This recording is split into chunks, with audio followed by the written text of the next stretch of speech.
Welcome to Tamil botnet. நம்ம இந்த வீடியோவில் மெடாஸ்பிளைட் ஃப்ரேம்ஒர்க்கை பற்றி தான் பார்க்க போகிறோம். சரி, இந்த மெடாஸ்பிளைட் ஃப்ரேம்ஒர்க்னா என்ன, இது எதுக்கு யூஸ் ஆகுது அப்படின்னு பார்ப்போம். மெடாஸ்பிளைட் ஃப்ரேம்ஒர்க் இது வந்து ஒரு ஓப்பன் சோர்ஸ் டூல். இது நம்மளோட Kali Linuxல இன்பில்டாகவே இருக்கும். இந்த டூல் எதுக்கு யூஸ் ஆகுது அப்படின்னா, இது வந்து ஒரு கமாண்ட் மூலமாக எக்ஸிக்யூட் பண்ணுறது மூலமாக நம்மளோட டார்கெட் மிஷினை எக்ஸ்ப்ளாய்ட் பண்ண முடியும். அதாவது ரிமோட் கனெக்ஷன் மூலமாகவும் நம்மளால் எக்ஸ்ப்ளாய்ட் பண்ண முடியும். அதாவது உங்களுக்கு சுற்றி வளைச்சு சொல்ல விரும்பல, ஸ்ட்ரைட்டாக சொல்கிறேன். அதாவது நீங்கள் இப்போ சிம்பிளாக ஒரு வைரஸ் ஒன்று க்ரியேட் பண்ணி உங்களோட டார்கெட் மிஷினில் இன்ஸ்டால் பண்ணிட்டீங்கன்னா அந்த டார்கெட் மிஷினில் அவங்க என்னென்னலாம் பண்ணுறாங்க அப்படிங்கிறது நம்ம இந்த மெடாஸ்பிளைட்டில் இருக்கிற கமெண்ட்ஸ் மூலமாக தெரிஞ்சுக்கலாம். அதாவது அவங்களோட வெப் கேமராவோட ஸ்னாப் எடுக்கிறது, அவங்களோட ஏதாவது டைப் பண்ணாங்கன்னா அந்த அவங்க சிஸ்டமில் இருக்கிற கீ ஸ்ட்ரோக்கெலாம் எடுக்கிறது, இந்த மாதிரி நிறைய வேலைகள் செய்ய முடியும். அது என்ன ஃப்ரேம் ஒர்க் அப்படின்னு கேட்டிங்கன்னா, சாதாரணமாக நம்ம யூஸ் பண்ணுறது எல்லாமே அப்ளிகேஷன் தான்.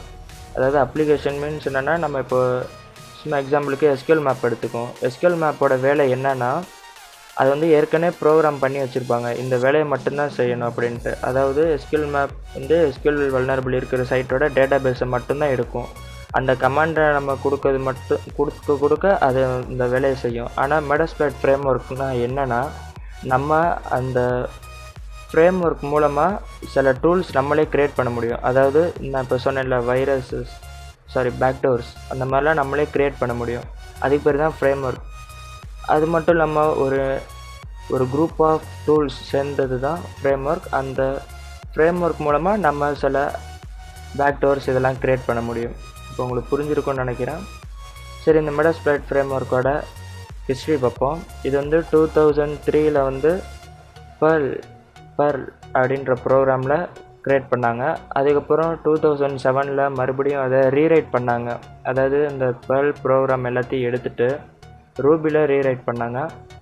இந்த மெடாஸ்பிளைட் ஃப்ரேம் ஒர்க் யூஸ் பண்ணுறது வந்து இப்போ நிறையாவே வளர்ந்துக்கிட்டு இருக்குது. நீங்கள் யூடியூப்பில் போய் MSF அப்படின்னு போட்டிங்கன்னா, மெடாஸ்பிளைட் ஃப்ரேம் ஒர்க் அப்படின்னு போட்டிங்கன்னா அதை பற்றின நிறைய டுட்டோரியல் வரும். அதுக்குன்னே தனியாக ஒரு லெக்சரர்லாம் எடுக்கிற மாதிரி கோர்ஸாகவே உடைமையிலலாம் வந்துருச்சு. நீங்கள் அதை பார்க்கலாம்.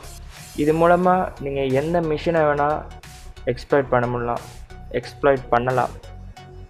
இதில் வந்து நம்மளுக்கு இப்போதைக்கு நம்ம இந்த வீடியோ டியூட்டோரியலில் பார்க்க போகிறது என்னென்னா, அதாவது இப்போதைக்குன்னா நான் இந்த வீடியோவில் எடுக்க போகிறதில்ல, இது சும்மா ஜஸ்ட் இன்ட்ரோடக்ஷன் தான். அடுத்தடுத்த வீடியோவில் என்ன சொல்லுவேன்னா, privilege escalation and remote code execution, இதெல்லாம் நான் உங்களுக்கு சொல்லுவேன். இதெல்லாம் மெடாஸ்பிளைட் மூலமாகவே பண்ண முடியும். ஒரு வெப்சைட்டோட சர்வரை கூட ரூட் பண்ண முடியும்.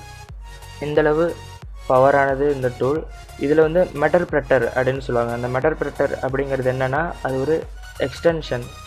அது வந்து DLL இந்த மாதிரி மெமரி இந்த மாதிரிலாம் விண்டோஸ் மிஷினில் இருக்கிற சம்மந்தமானது.